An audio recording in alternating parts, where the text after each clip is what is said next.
Somewhere in Tokyo, a woman in her 60s is pouring tea into a ceramic cup she has owned for 3 decades. Her apartment is modest. Her wardrobe fits inside a single closet. Her monthly income would make most people in the Western world deeply uncomfortable. And yet, if you sat across from her, you would feel something you almost never feel around people who are actively chasing wealth.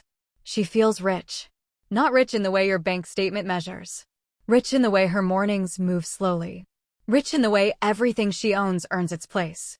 Rich in the way her life seems to have room in it, room to breathe, room to think, room to simply be. This is not minimalism. This is not deprivation. This is not being cheap. This is something older and far more powerful. A quiet Japanese philosophy that teaches you how to feel wealthy long before your income ever catches up. And by the end of this video, it may permanently change how you see money. Here is the lie most of us were handed without ever being asked whether we believed it. More income equals more freedom. More freedom equals more happiness. Keep earning more and eventually you'll arrive somewhere that finally feels like enough. But anyone who has ever received a raise and then watched their lifestyle silently expand to absorb every extra dollar already knows the truth. The finish line moves. It always moves. And the people who spend their lives running toward it rarely notice that the running itself is the problem. Japan understood something the rest of the modern world is still slowly, painfully relearning. The feeling of being wealthy has almost nothing to do with what you earn. It has everything to do with how little you actually need. That single insight, fully understood, fully lived, changes everything. The first concept is a word most people outside Japan have never encountered: Danshari. It is built from 3 Japanese characters. The first means to refuse. The second means to release. The third means to separate. Refuse what you do not need. Release what no longer serves you. Separate yourself from the compulsion to keep acquiring. But do not confuse this with minimalism as it is sold online.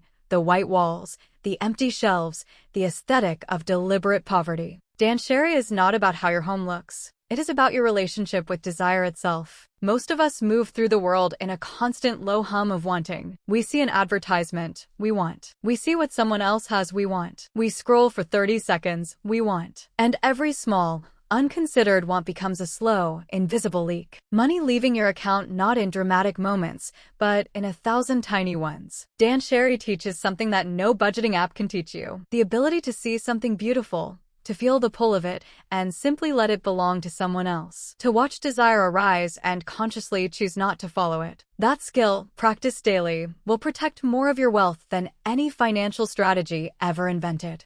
Your first practice. The next time you feel a strong urge to purchase something, do not fight it. Do not judge yourself for feeling it. Simply write it down and wait 72 hours. Come back to it 3 days later. You will be genuinely shocked by how often something that felt essential on Monday feels completely irrelevant by Thursday. That pause, 3 quiet days, is the most profitable habit you will ever build. It costs nothing and returns everything. Here is the uncomfortable truth underneath most financial stress. The reason people never feel rich, regardless of what they earn, is that they have never decided where enough lies. They have never drawn the line. And without a line, there is no arrival. There is only more. The Japanese have a concept for this: Chisoku. It means to know sufficiency. To understand, in your bones, the precise point at which you genuinely have enough, and to feel that point as satisfaction rather than defeat. This sounds deceptively simple until you realize that most people will spend their entire lives without ever practicing it. The next raise will come, and the target will shift. The bigger home will arrive and a bigger one will appear on the horizon. The cycle does not end on its own. It ends only when you end it deliberately, on purpose, from the inside. Without Chisoku, a person earning $1 million a year can feel chronically insufficient. With Chisoku, a person living on a modest income can feel unreasonably, almost embarrassingly wealthy. At a famous temple in Kyoto, there is a stone water basin engraved with an ancient phrase. Translated, it reads, "I alone know contentment." Not "I alone have the most." Not "I alone have one." I alone know contentment. Because the people who have truly learned this understand that contentment is not something the world delivers to you.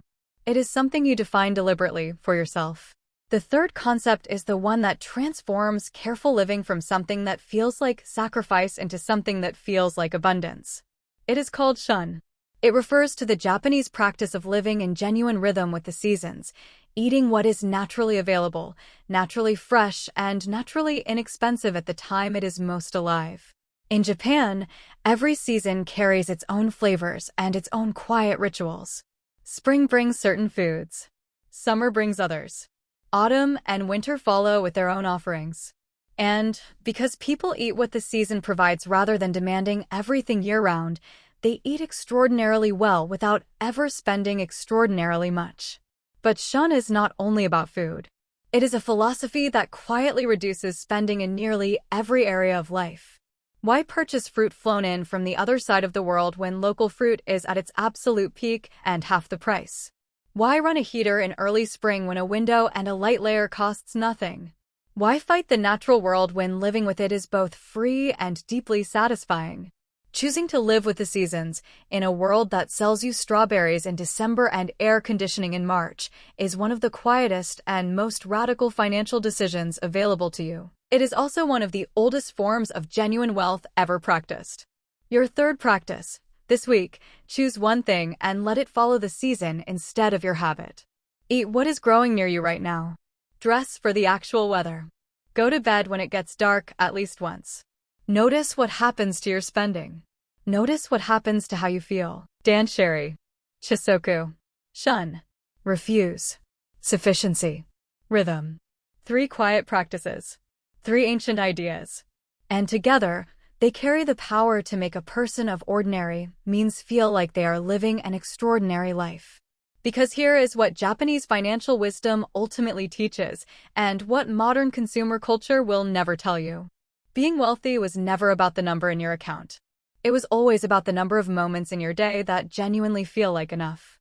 The woman pouring tea in Tokyo already knows this. Now you do too. If this shifted something in how you see money, share it with someone who needs to hear it. And if you want more on how the world's most thoughtful cultures build lives of quiet freedom and lasting peace, subscribe. There is a great deal more ahead. See you in the next one.